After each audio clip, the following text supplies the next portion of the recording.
Assalamualaikum warahmatullahi wabarakatuh. Perkenalkan, nama saya Hikmatul Hasanah dari Fakultas Tarbiyah Prodi PGMI semester 3B. Saya di sini untuk memenuhi tugas UTS mata kuliah Konsep Dasar IPA dengan dosen pengampu Ibu Nur Fitri Amalia MPD.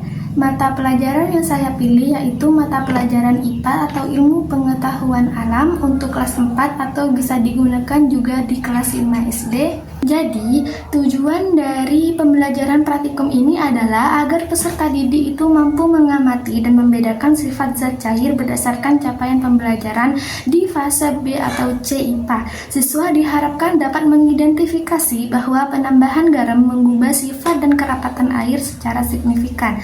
Secara keterampilan, siswa harus mampu melakukan pengamatan visual untuk membandingkan larutan air tawar yang langsung larut dengan pewarna mengapung di air garam dan menarik kesimpulan sederhananya bahwa perbedaan kerapatan ini menyebabkan cairan menolak untuk bercampur atau membentuk lapisan yang baru.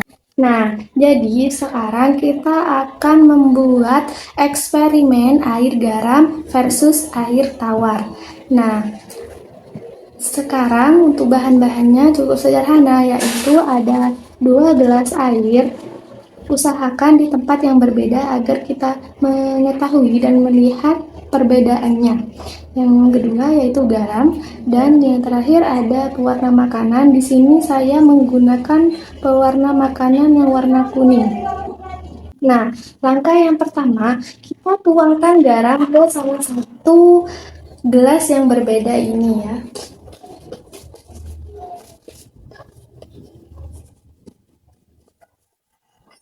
Lalu kita aduk hingga garamnya larut.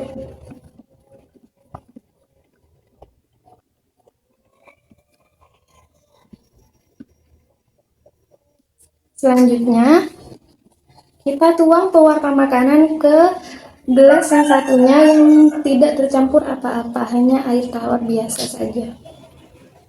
Di sini, air yang sudah diberi pewarna makanan yang di air tawar ini, airnya langsung berubah warna dan langsung menyebar dari atas hingga bawah gelas. Langkah yang ketiga, eksperimen air garam.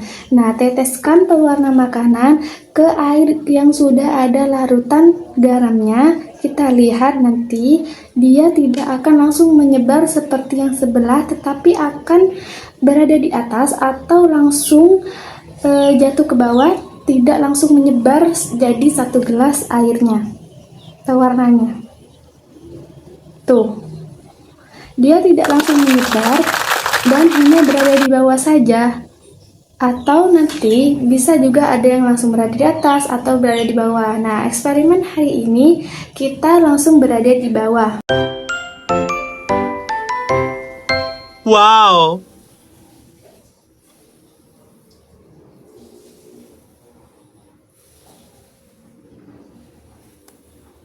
Nah, untuk penjelasan yang terakhir, guru itu dapat menjelaskan kepada siswa tentang perbedaan yang ada di gelas masing-masing yang sudah tercampur dengan air garam atau yang tidak ada campuran apa-apa.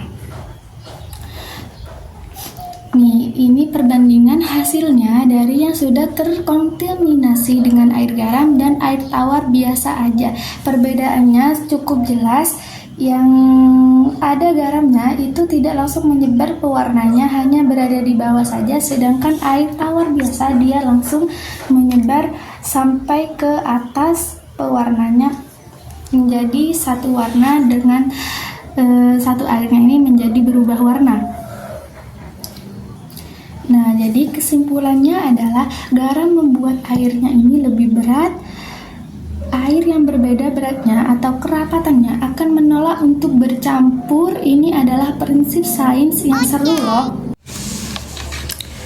Nah, jadi kesesuaian dengan tujuan pembelajaran sangat terpenuhi karena demonstrasi visualnya secara efektif membuktikan konsep kerapatan di mana siswa dapat mengamati bahwa air garam yang lebih padat dengan tujuan PET konsepnya akan menolak untuk tercampur dengan cairan yang lebih ringan, yaitu pewarna, sehingga tujuannya langsung tercapai melalui pengamatan kesesuaian dengan karakteristik siswa juga optimal. Karena percobaan ini bersifat konkret, menggunakan bahan yang aman dan mudah didapat di sekitar, serta menghasilkan fenomena visual yang menarik sesuai dengan daya tangkap dan rasa ingin tahu anak SD atau MI. Untuk yang terakhir, kesesuaian dengan materi sangat relevan karena praktikum ini adalah contoh klasik untuk mengajarkan konsep dasar massa, jenis, atau kerapatan zat yang merupakan bagian dari kurikulum IPA SD. Mungkin cukup sekian dari saya. Sampai jumpa di praktikum selanjutnya. Wassalamualaikum warahmatullahi wabarakatuh.